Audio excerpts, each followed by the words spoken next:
First of all, let me explain to you what the program is in the first place. The 1,000 Family Program is an initiative to support what we believe are the 1,000 most vulnerable families in Barbados.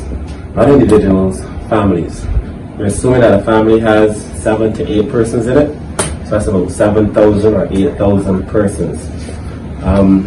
The fact is that the ministry already has a lot of information through our various departments, be it welfare, the National Disabilities Unit, the National Assistance Board, and so on. So we have a very solid database.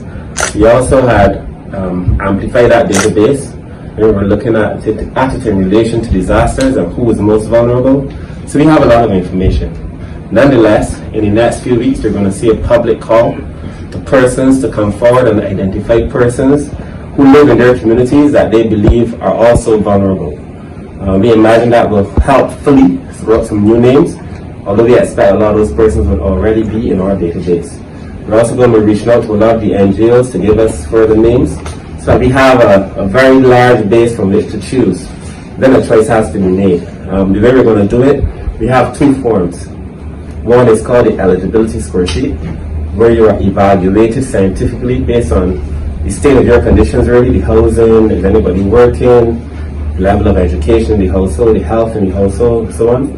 And then the other form is what we call a Universal Intake Form, which basically looks at, it's a less condensed form that allows us to make a much more rapid determination. So using those forms and that scientific approach, from the thousands that we anticipate will come forward and that are already in our database, we will then be able to make a determination as to who will be on the program.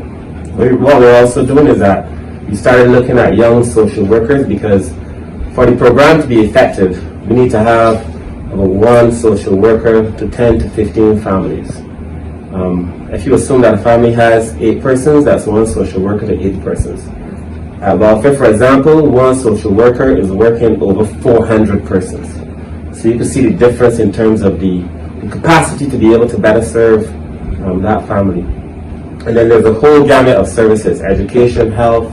The ministry responsible for housing has already allocated 5% of their new houses to us, and another 10% to persons with disabilities.